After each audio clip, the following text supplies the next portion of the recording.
Annihilation. Annihilation. Annihilation. Annihilation. Annihilation. Annihilation. Annihilation. 1 minute at a time. One more thing before we begin. A reading list and a little controversy. Imagine this as syllabus for the podcast to come. Your suggested reading: Heart of Darkness by Joseph Conrad, To the Lighthouse by Virginia Woolf, The Color Out of Space by H.P. Lovecraft, The Crystal World by J.G. Ballard. Possibly, though I have yet to read them myself to see if any particular details made their way into Garland's script, The Drowned World, The Wind from Nowhere, and The Drought, also by J.G. Ballard. And of course, Annihilation by Jeff Vandermeer. You will note that I did not list the other novels in Vandermeer's Southern Reach trilogy.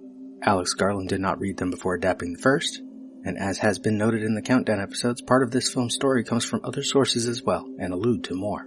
Garland explains in Tor.com 26 July 2016 regarding his adaptation, quote, "It's definitely not holding up a mirror to the novel, but it's true to my subjective response to the novel.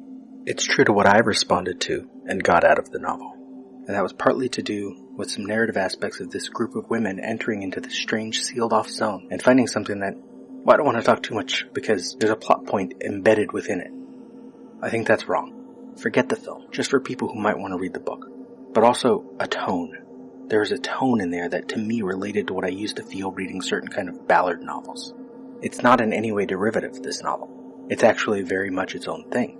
But it made me feel something like what I used to feel reading The Drowned World, The Crystal World, Ballard novels that took a strange central conceit and then just kind of exist within them, like the world is turning to crystal. There's a sort of dream state aspect to that I found incredibly alluring and hypnotic. And it's that's pulled me into Annihilation, I think. The premise and the atmosphere and a very particular thing about the ending as well. These are the things that really sucked me into that book." End quote. That the rest of the trilogy is not linked to this film made for an interesting controversy regarding the casting of Natalie Portman, because in the second novel, Authority, her character is described as follows, quote, "The biologist's hair had been long and dark brown, almost black, before they'd shaved it off. She had dark, thick eyebrows, a slightly off-center nose, broken once, falling on rocks, and high cheekbones that spoke to a strong Asian heritage on one side of her family." End quote. Additionally, the psychologist, named Ventress in the film, played by Jennifer Jason Leigh, is described also in Authority as half indigenous. The Media Action Network for Asian Americans and American Indians in Film and Television both criticized the film. Alex Garland started his adaptation of the first novel before the others were published, but despite several reports, he did at least read the second novel at some point after writing his adaptation, but before the film was greenlit. He tells Uproxx 15 February 2018, quote, "The characters in the novel I read and adapted were not given names or ethnicities. I cast the film reacting only to the actors I met in the casting process, or actors I had worked with before. There was no studio pressure to cast white. The casting choices were entirely mine. As a middle-aged white man, I can believe I might at times be guilty of unconscious racism, in the way that potentially we all are. But there was nothing cynical or conspiratorial about the way I cast this movie." End quote. Natalie Portman first heard of the controversy during an interview, and she tells Yahoo Entertainment 14 February 2018, quote, "We need more representation of Asians on film, of Hispanics on film, of blacks on film, women, and particularly women of color, Native Americans. I mean, we just don't have enough representation, and also these categories like white and non-white, they're imagined classifications, but have real-life consequences. And I hope that begins to change because I think everyone is becoming more conscious of it, which hopefully will make change." End quote. The Yahoo piece points out Garland's cast is more diverse than many. Tessa Thompson, Gina Rodriguez, Benedict Wong, and Oscar Isaac all play major roles.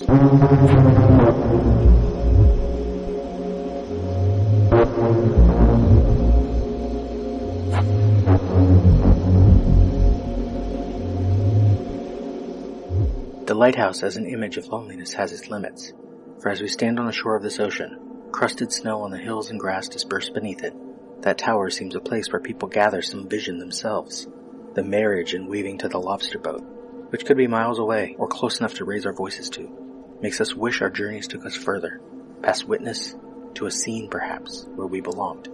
A man in blue pulls up his net, tiny fish swim free from it, and the man pulling anchor whose strength pulls him further from the shore, pays tribute to our rootlessness.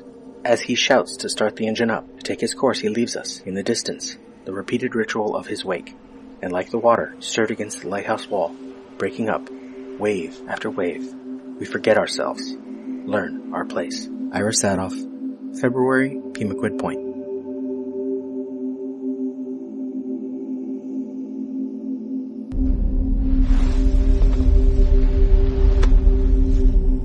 We spoke. What was it we said? Wordlessly watching, he waits by the window and wonders at the empty place inside.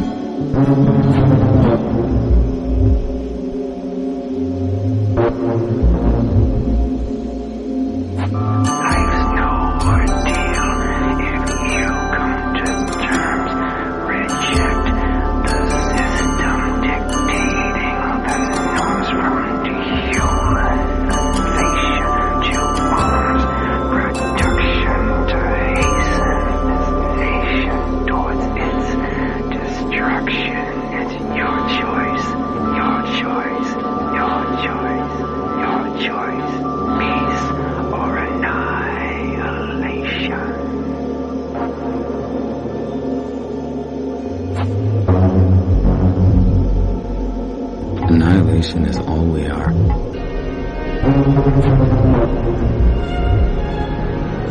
Annihilation.